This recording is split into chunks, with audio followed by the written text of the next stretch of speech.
right, welcome back, Synergee listeners. We are so excited that you're here, and more excited than that, we are excited that you're putting questions into the R2R app with Synergee. We launched that a few weeks ago, and we're really engaging with you guys in a really great way. And we've been getting questions from you guys on a lot of fronts, right? It's so interesting, the things that are coming in.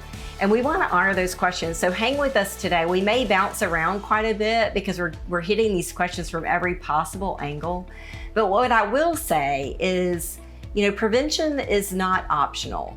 If you're in this phase of life, age 35 to 55 and beyond, it's no longer should I be, it's yes, you should be taking care of yourself in a way that's going to fortify your health, not just short term, but long term. We're playing the long game here.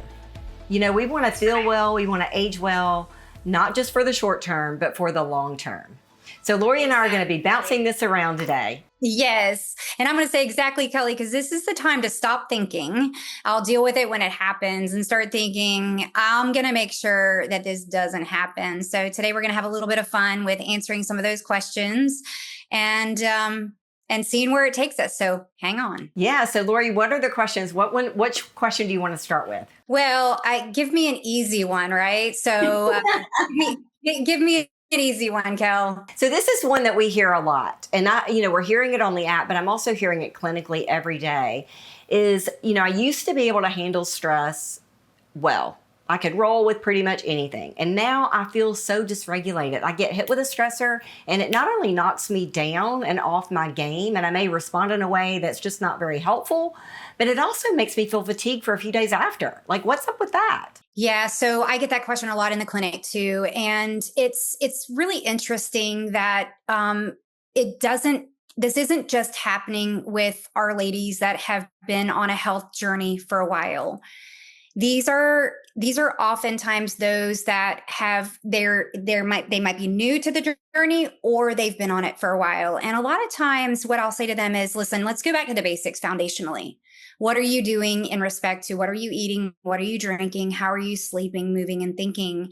Because a lot of times we don't show up very well when we're not sleeping very well. In fact, many times we don't, because that's our recovery time. So I would say if sleep, which is your superpower, is not where it needs to be, you're not going to bed on time, staying up a little late, maybe browsing, getting stuck on Facebook or in the constant loop all the time, then let's get that under control. And then let's go back to the basics of blood sugar regulation. This is a period of time in which we are busy, busy, busy. We're usually in that sandwich generation, sometimes taking care of our parents at the same time as raising kids, and we're not eating regularly enough. And blood sugar dysregulation can very much lead to the symptoms that, you're describing. So start with the basics and understand that hormone regulation isn't just about sex hormones. That's a big piece of the equation. But at the end of the day, you've got to get your other hormones regulated too. We got to think about your adrenals, your stress response. We have to think about your thyroid, which is your metabolism. And we definitely have to think about how are you fueling your body to keep blood sugar nice and stable. So you're not broken. That's what I would tell them. You're not broken. Spend some time really dissecting what you're currently doing. Yeah. And I want to go back to what you said, Lori, about the adrenal glands and it not just being about sex hormones. And what I want to say to that is, your adrenal glands are kind of your backup plan for your sex hormones. And if we keep those adrenal glands nice and healthy by protecting our sleep, getting adequate protein, controlling our blood sugar, moving our body, all of those things, then we tend to rock through sex hormone shifting quite well. But if we start having sex hormone shifting at a time when our adrenal glands are stressed out, that's more often the time when we feel more dysregulated. We feel like we don't have a safety net. And in fact, you don't have a safety net in that situation. Your adrenal glands are not helping you to the degree that they could be helping you. So small things that we could be doing, I think about sleep and I think about the need for magnesium.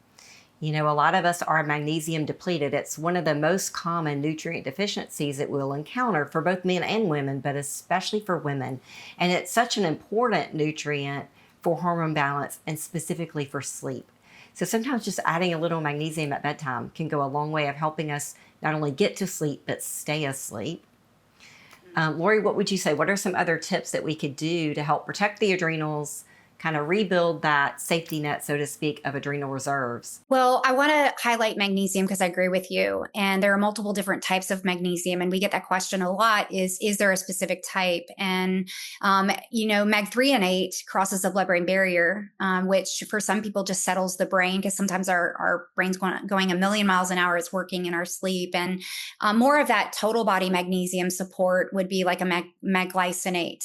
And so there are different types of magnesium. If you accidentally stumble upon maybe magglycinate, I'm not going to say, magnesium citrate, and you are maybe having constipation, that's a good thing, right? That's a good thing to use for constipation. But if you're on the loose side, because sometimes when we're running from that tiger, we can be on the loose side, that wouldn't be the ideal type of mag. So I just wanted to go back to that for a minute. So what else would I would say, or what I say to that question? Protect your mornings. We had a podcast earlier that you and I talked about honoring certain behaviors and disciplines. And I would say, and I sometimes get chills talking about this, but I had a profound change in my overall health and well-being when I learned to prioritize my mornings, not racing out of bed, spending 5 or 10 minutes once waking up to breathe, do a meditation, spend some time in gratitude. It set the tone of my entire day, and it was completely profound for me. So that would be one. And then I do believe that there are nutritional supplements that are very helpful in aiding and helping the way I show up. And I would say that, adaptogenic herbs, ashwagandha, relora, those types of things can have great benefit. And I feel like I had to come to terms with that because, sometimes we all are kind of like pill fatigue. I'm taking this and I'm taking that. And, we do have to sift through and figure out what's right for us. So I do find that the use of those are a game changer for me, especially during the work week, not so much on the weekend. So adaptogenic herbs, for you guys listening that haven't heard that term before, those are herbs that help support the adrenal glands. So they may upregulate for some people and they may downregulate for others. So they're going to adapt to what your body needs at that given time. And so that's the beauty in them, is you don't really have to necessarily know where you are in that cascade to know that they will be providing a little bit of a safety net. So I love adaptogenic herbs as well. And there's some great books about, the morning too, like Hal Elrod writes the book specifically around making your mornings amazing, right? So I do think looking up, you might have your favorite, devotional. You may have your favorite book. You may have maybe it's not reading at all. Maybe it's just running down a list of things that you're grateful for. But I would just really encourage looking at your mornings, because if that alarm clock goes off, which we know it's much better to get up to a body clock. So I would tell you, don't use an alarm clock if you're not using one. If you're using one, maybe not use it all the time. But if we are using one, that is really kind of over exaggerating that whole cortisol awakening response, that response that we get to wake up in the morning. So we have this cortisol surge, which is that stress hormone. And then what do? We get out of bed and it's almost like off to the coffee pot, right? And so then we are then adding fuel literally to the fire and really keeping that response high. And that sets the tone of our day. And I know when we met with Deanna Minnick, she spoke about getting natural light. So I would add that in, but we can't do everything, even if you just do one or two things to really make your morning amazing. And I want to go back to the alarm clock conversation, because I think oftentimes changing the ringtone, if you're using your phone, right, it's a ringtone that you're waking up to. If you've gone through a stressful event and your body is used to a certain ringtone, oftentimes it's helpful to change that to something really gentle, something fun and playful, and maybe turn the volume down. You don't need to be blasted out of bed, or you shouldn't need to be blasted out of bed. If you need to be blasted out of bed, we need to have a bigger conversation. That is right. Exactly. So the other question that we oftentimes get is, why am I not sleeping? What hormones are changing that are creating sleep disruption for me? Yeah, so some really start complaining of that whole sleep issue much earlier than what would be perceived to be perimenopause or menopause. Lots of different reasons why we start having hormonal shifts earlier. But progesterone is one of the bigger ones that we see. And it's profound when we do create a harmony of our overall hormones, not just one. Again, we are hormone balancing. We kind of go back to that over and over and over again. I think so many times people, it's all about hormone replacement. And I think you and I have taken a real stance about no, it's hormone optimization and hormone balancing. But progesterone is a key hormone that can absolutely create disruption to sleep. Not it's sometimes it's not even a difficulty falling asleep. In fact, people say I fall asleep fine, it's staying asleep, but other people will say it is falling asleep for them. So it could be both, but that's a major player. Yeah, progesterone is a major player, and progesterone supplementation can be beautiful for someone that needs that because it does provide a calmness, especially taking oral progesterone. Oral progesterone converts into a metabolite that is very calming to the brain. And so topical progesterone, I know you can buy that over the counter. It may help support progesterone in some ways, but it doesn't necessarily give you the calming effect. And so oral progesterone can be beautiful in helping to kind of regulate. And it is oftentimes the first hormone that gets dysregulated during that perimenopausal phase. Having said that, testosterone for some women is the hormone that gets dysregulated, right? Especially with birth control pill use, and even testosterone dysregulation can cause challenges with sleep for some women, I have found.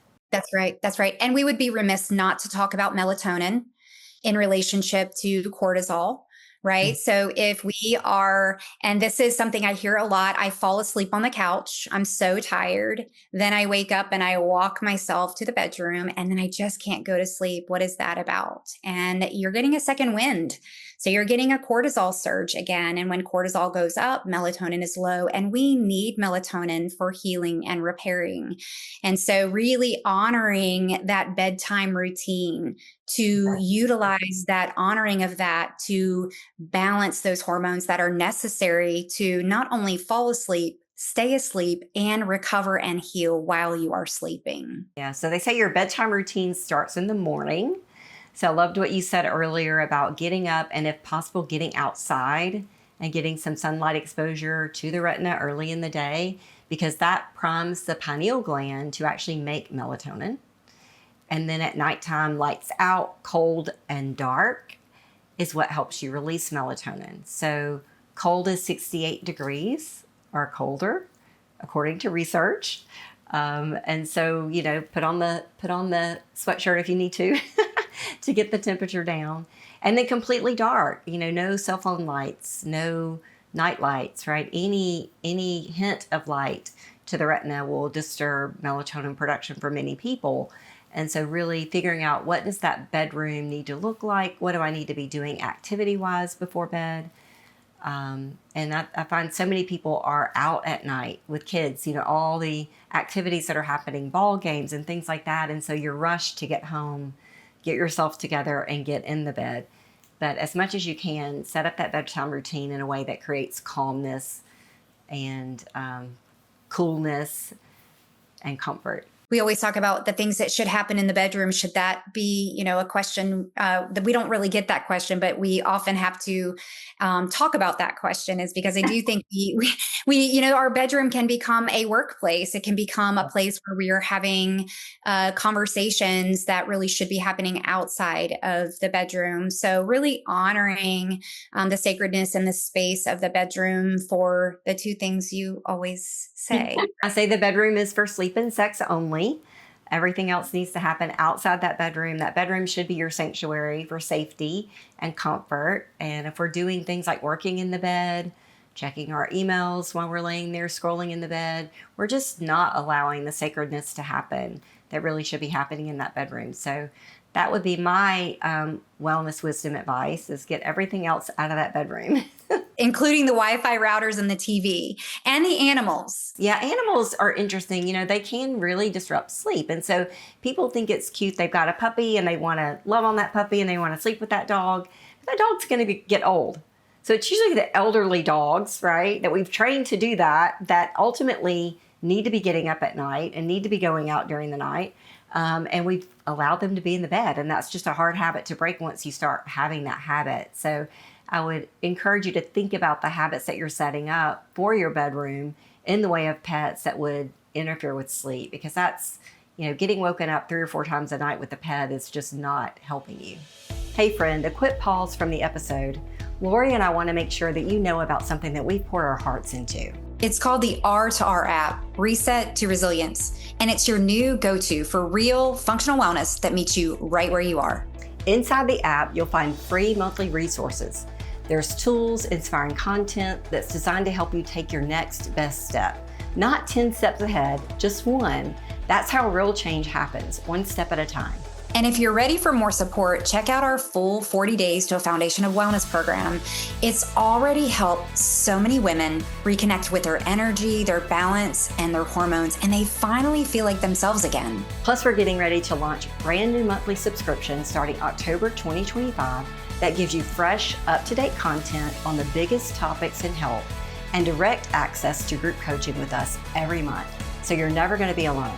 This is for the woman who's done with just getting by and is ready to reset, rise, and feel powerful in her body again. So if that's you, download the R2R app today. It's free to get started, and your comeback truly can start now. Just search R2R or Reset to Resilience in the App Store or Google Play Store and join the community today. We can't wait to walk this journey with you. Now back to the episode. So what's that next question, Kelly? Okay, let me see. What other questions are we getting? We're tiptoeing into the sex questions, right? Tiptoeing into the sex questions. So one of the questions that we're getting is like, why have I lost interest? Why would I rather do the laundry or wash the dishes than having sex with my husband? Which I do believe it could be multifactorial, right? We are, women that are in a grind, I would say, stage of our lives of go and do and perform and achieve. And oftentimes the number of plates that we're spinning and the demands take priority. And it's just I'm done. I'm tired. And I can imagine that that's probably what our male counterparts may feel as well. But for us, as we see a dip in hormones that also play into that, then we have a double whammy because we are busy and we are going and we're tired. We're hormone imbalance, which usually means not just sex hormones, adrenal hormones, as we just said, thyroid, metabolism, all of our hormones, glucose and insulin, which makes us feel fatigued and tired too. And then we compound that on a reduction in specifically testosterone, which is happening earlier and earlier and earlier. And so we're seeing this begin in some of our clients in their mid-30s. Are you seeing that as well? Seeing it even earlier than that. And some of that has to do with birth control pill use early in age. That birth control pill use will alter sex hormone binding globulin. And oftentimes, even after we stop oral contraception, that does not rebound. And as a result, even if we're producing enough testosterone, we're not utilizing that testosterone, and it definitely affects libido. There are other things. Stress response can affect the way that we produce testosterone. And so I do think that it's oftentimes not something, especially in the younger population, that's thought about too much. But it is something we need to be thinking about and asking about, like, has my cognitive function changed? Because not just we don't just think about testosterone for sex. We think about it for drive and motivation. And so if you're feeling like you just don't have the drive that you used to have, whether that's sexual drive or just productivity, I would be questioning, do I have enough testosterone? Am I producing enough testosterone? Am I using that testosterone well? And then, as you mentioned earlier, it is multifactorial. Our drive for sexual connection is multifactorial. if we feel like we're running from a lion all the time, running from thing to activity to kid event to work, the last thing that we're going to be thinking about really is sex. And so really thinking about how can I carve out space for that connection, and having some non-sexual connection is really important too. You know, we want to feel connected to our partner oftentimes before we will engage in that partner. So when I'm having this discussion with the patient, I'm oftentimes asking, you know, are you able, when you do connect, are you able to become aroused? And then are you able to have orgasm? And if those two things are intact, then we can typically fix the desire piece, or at least work around the desire piece, because that desire oftentimes for females does go down, and it's good to have open and honest conversation with our partner about that too. I was visiting with a couple in their 30s last week, and both of them were in the consult, which was really fun, and just having a really open and honest conversation about her letting him know, I still love you, I'm still interested in you, but you're going to have to get the conversation started. And if you'll get that conversation started, it'll be game on, right? And so it was really good. I think I would encourage all of you to have those conversations, because each of you will wax and wane over time. And if you just make it normal to have those conversations, then you can keep that spark alive and keep that activity going. And then don't be afraid to have that conversation with your provider. You know, dig into what are those hormones doing and what can you be doing to get balance there, because it's an important part of your life and your journey. I love what you said about normalizing the conversation, because I do think that some of us grew up in a period of time in which those things were just not talked about. And I'm happy to see our younger generation being willing to have those conversations. And I don't necessarily think it's an age thing. I think it is more well accepted, but we do have to create a environment that it's not taken personal. Right. It really isn't, because it's not. It is a season to which we're going through, and taking it easy on yourself, and recognizing that too. You also highlighted, or I think you insinuated, non-sexual touch and non-sexual time together. And I do want to just reiterate that, you know, women, the whole book, right? Women are from, you know, whatever, Mars, men are from Mars, women are from Venus, right? We are different. We're just different, you know? So for us, we really, as women, we do have to have certain things have to be kind of aligned, if you will. And being able to have conversations with our spouses around how to create some things that they could be doing to kind of set up, and same vice versa. Things that we could be doing to get them in a state of mind of readiness for that too. I know they seem to be quite ready all the time. Sometimes we feel that way, right? With our men with testosterone, because their levels are so much higher than ours. And, you know, that's just the nature of the beast. But having those open conversations around how to, and, you know, one of the things you've shared with me too is carving out time. And when you first said that to me a long time ago, I was like, wait a second. Guys, what she's talking about is scheduling sex. Okay. So I do believe, because I'm a scheduled person, like I'm just a scheduled person. I'm very scheduled. I don't know how else to say it. But I do think it helps, because even if we choose not to, we're both showing up with an intention of being together and having fun and playing, whatever that looks like. Right? However that looks. Yeah. So it's not like you're showing up with obligation, you're showing up with intention. And so as long as we keep the schedule in that way, it's been great. And so it just helps to make sure that we're carving out the time, the space, the energy, that we're prioritizing each other, right? Because the busyness of life, everything else can get put on top of. And if we're not deliberately prioritizing each other, it can get crowded out. And so, yes, I did mention that to my friend, that we schedule, and she was like, what are you talking about? Like, and once you explained it, it made sense. It made sense, because we are really busy. And I do think that we run on different, you know, clocks sometimes. You know, our spouses might go to bed earlier than us, and we may go to bed earlier than them. And so really having, you know, whatever that schedule looks like on such and such a night, this is going to be our time. And maybe you pair that with a date night. So it's date night, then that. But whatever that is, it's coming together, formulating a plan, it's not leaving it the way it is, because if you leave it the way it is and intimacy does not occur in some fashion, and again, that's intimacy, time together, right? Really being with each other. If it doesn't happen, relationships do degrade. I mean, let's be honest, it does. And so I think it's very important to prioritize. Sexual wellness is a big deal. It can be the scaffolding that holds the relationship together. So you mentioned date night, and I do think that date night's important. I think that's an important part of a relationship.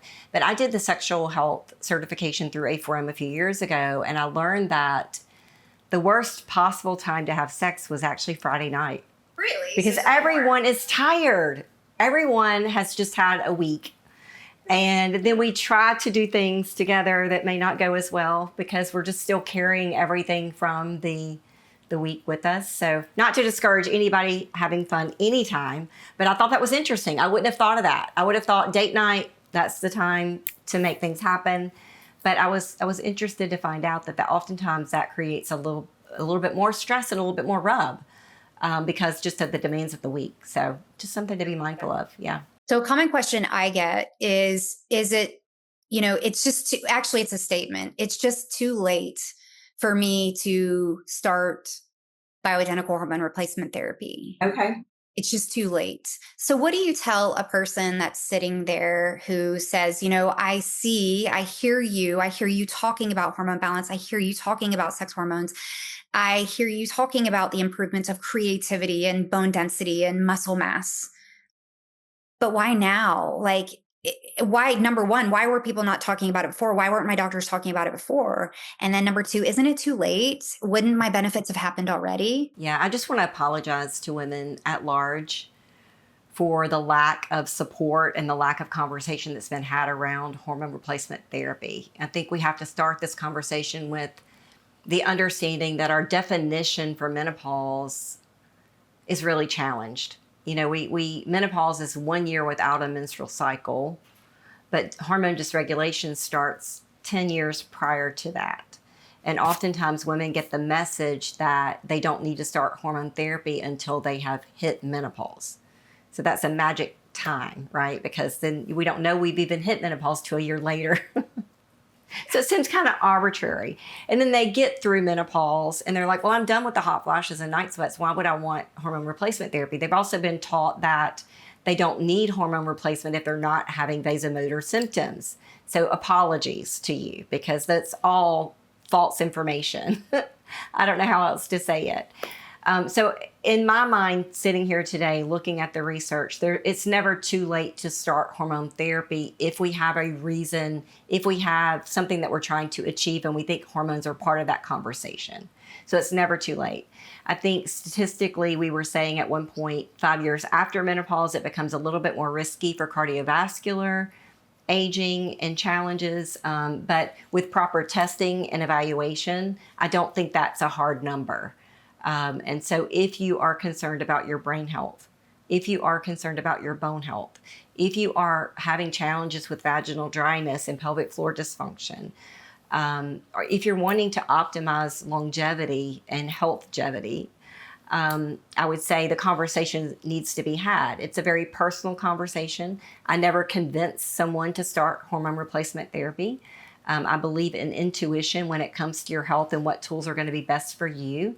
But I do think you deserve the conversation. Absolutely. And I do know that there is research that getting placed on something for hormone balance within, the first 10 years or being on it in the first 10 years is powerful. We do know that.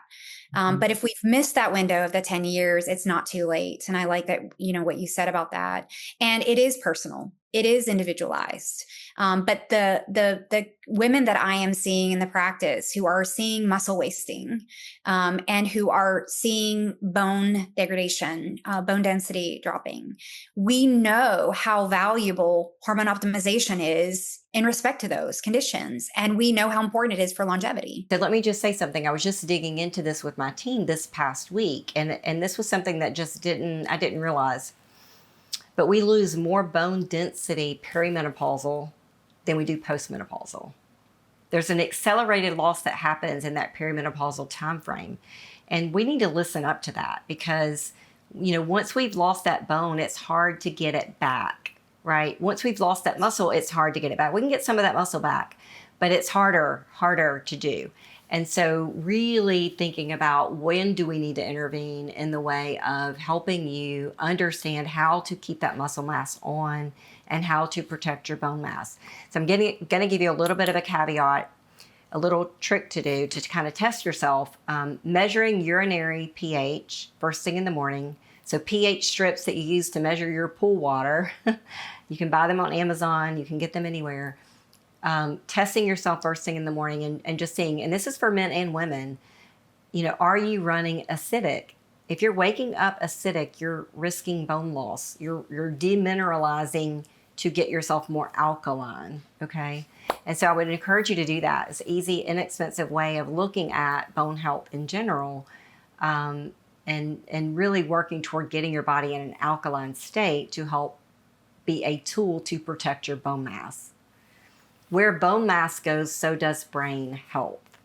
So if you're losing bone mass, you're losing brain health. And I think we all want to have a good brain this week. I want to have a good brain. I want to be funny enough when I get older. I don't want to be so rigid, but I don't want to be that funny.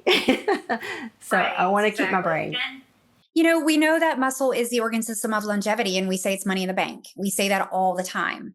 But it's true that it also is extremely important in muscle mass. And we have so many cards stacked against us, unfortunately, in respect to maintaining muscle mass. Our standard American diet is very carb heavy and not protein. Our digestive tracts are a mess, and oftentimes we're not digesting and absorbing.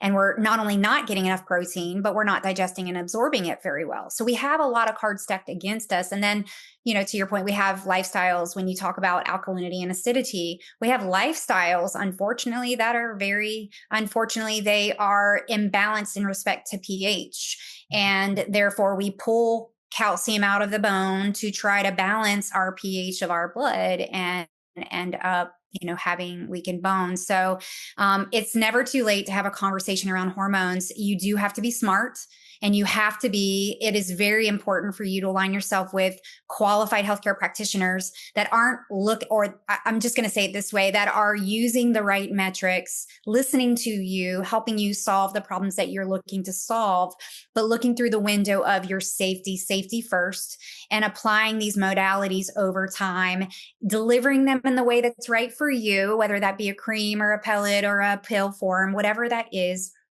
and measuring, because we cannot manage what we do not measure. And it's also not too early. And I will say this, and this is extremely important, is that I was always under the impression that being hormone deficient was your greatest risk. The reality of the equation is being hormonally imbalanced as a whole is your greatest risk. And that could be overcorrected or undercorrected. And so you're just as great of risk being overcorrected. So that's, again, qualified healthcare practitioner really working with you to balance them and doing the right testing to help make sure that the right recipe is being used for you, because that will change. That should change. It's not like set it and forget it. That's another question we get all the time is, am I going to be on these for life? And is it the same dosing? Because now that you set me up on my plan, now I can go see so-and-so primary and they'll just keep writing it for me. Do you get that question? Yeah, I get that question. I get that statement a lot. And testing over time is really, really important. When we're doing our testing, especially for women on hormone replacement therapy, I always want to take like a 30,000 foot view of how are these hormones communicating with each other?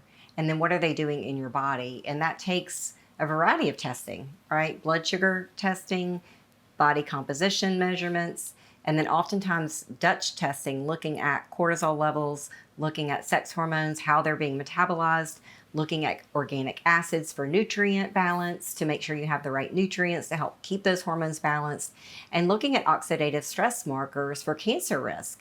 And so there's a lot that we want to do in the way of measuring so that we're keeping you safe, but also helping you live a vital life. The other question that I get a lot, Lori, is, why I'm eating the same way, I'm exercising the same way, but all of a sudden I have this muffin top that just will not budge. What gives? Oh, girl, yes, we do get that question, don't we? So, that again is multifactorial, right? But you have to start peeling it down. Good news and bad news to all of this, right? So, the challenging news is this: your gut microbiome is a player in hormone metabolism. It's a player in everything. 70 to 90% of your entire immune system is housed in your gut. Women, unfortunately, gain anywhere from 10 to 15 pounds a year when they are imbalanced. They have dysbiosis, which is abnormal growth of living cells. You could be harboring an infection in your gut. You are completely asymptomatic. You're not having bloating. You're not having gas. You're not having constipation, but you have this bacteria that unfortunately they are leading to you gaining weight, even eating good food. So first things first, starts with the gut. I'm so glad you said that. That is so, so true. And we see it lived out every single week in our practices. And, I tell patients oftentimes, you're not fat, you're fluffy because they've got all this inflammation around their gut, right? And when we start cleaning that up, it just comes off beautifully. And they are like, wow, I had no idea that was even there, because to your point, maybe they weren't symptomatic with their gut. Sometimes they are. Sometimes they're having reflux. Sometimes they're having gas, bloating, especially bloating, but sometimes they're not. And they would never think that the gut is the problem. But we metabolize our estrogen primarily through our gut. And especially if we're not getting enough fiber in our diet, we don't offload that estrogen very well. And as a result, we recycle that estrogen. And as a result, we have weight gain, especially visceral fat weight gain. So testing is key first, right? Looking at the gut. While at the same time, I do think that because of our lifestyles, we have a multitude of environmental toxins. We say, genes load the trigger, but our environment, our genes load the gun, but environment pulls the trigger, right? So, it is really, really important for us to look at our environment and take a period of pause. You and I have worked a long time on developing a metabolic reset program in which we walk people through a period of time where they deload their body. And we're careful not to say detox. It is somewhat of a detoxification, but the reality is it's more of a deloading, pulling things out that need to be out, putting things in that need to be in, and supporting their body's capacity to take out the trash. And so if a person hasn't done that for a period of time, that's where you need to start, right? So you do the testing and then walk them through a period of time in which they're resetting the body, because that gets them back to some of those basics, right? What you eat, what you drink, how you sleep, move, and think. Because sometimes we think we're doing everything right. And how many times have you had them do a diet log and they're getting a lot, their imbalances of their macronutrients, right? They're getting all these carbs and they're like, I didn't know. And I'm like, log it. Yeah, I'm laughing because I had a patient come in last week who I have seen in the past, haven't seen her in many years. And she was telling me about these healthy cinnamon rolls that she's eating. And she was dead serious. That she was having a healthy cinnamon roll every morning, and she did not know why she had gained 10 pounds. And so I was like, tell me a little bit more about this healthy cinnamon roll. And so just not realizing the effect of carb loading in the morning, and then lack of activity during the day, right? It was one small change that she had made, but it was an organic, homemade cinnamon roll. So in her mind, it was healthier than, so they were right? They're healthier than, right? Healthier than what she would buy at the store, 100%. But it wasn't what her body needed during that time, right? Yeah. And so just an interesting conversation. So I do believe in food logging, because otherwise you may in your mind think, I'm doing the right things. I'm not overeating, right? She wasn't overeating, but perhaps it's not what you need for this stage of life. That's right. So if we get back to the basics after, the conversation, it is multifactorial. It does begin in the gut. So testing is important. Doing some hormone testing is important. Inflammatory markers important. Getting back to deloading the body and resetting it. And then doing a food log and kind of looking at, do I think that I'm just doing everything right? Or am I really, right? It gives us the time to really go back and do that. And then we have to really think about sleep, because I can tell you personally, and you know my story, being fully transparent, is you could be doing everything right, and not sleeping And it's just Appetizer. you're not going to offload body fat. I'm sorry. It's not going to work. And if you're the first person, please look us up, let's do a little study on you, because I don't think we're going to find one person like that. Right. You're not going to do it. So cortisol dysregulation can lead to that mid-abdominal weight gain, right? Stress. So as Lori mentioned, having a dysfunctional gut microbiome is a stressor to the body. Not sleeping is a stressor to the body. Over-consuming toxic, burden, or sugary foods is a stressor to the body. And those things stimulate overproduction of cortisol or dysregulation in cortisol. That can lead to mid-abdominal weight gain. That's very problematic. Absolutely. And muscle loss on top of that. And muscle loss. Yeah. So the perfect storm. Mm-hmm. The perfect storm. And for you, your symptom may just be that muffin top, right? But what's happening, it's like the iceberg. There's part of what you see, which is the muffin, but what's underneath is the greater challenge, because all of that leads to inflammatory, or inflammation is the primary driver of disease. But at the really root of that, and what's happening, is your immune system dysregulation. So your entire immune system is starting to be an overload, and you want your immune system to work on your behalf without you even knowing it. And the reality is when you're in that state of imbalance, it can't do that. So that's when things start to happen that are bigger issues, far bigger issues. Well, guys, this has been great. Lori, I'm so excited that we had this time together. As Lori said earlier, you're not broken, right? This is a stage of life that can be very complex and need a little bit more attention and love. And so I'm glad that you guys tuned in. Please share this with your friends. They're going through things very similar to you, even if they're not talking about it. Oftentimes when we start having challenges, we run and hide. We don't tell anybody about our challenges. So share this with your friends. Keep your questions coming. We want to make sure that we're answering your questions in this podcast. This is what we're here for.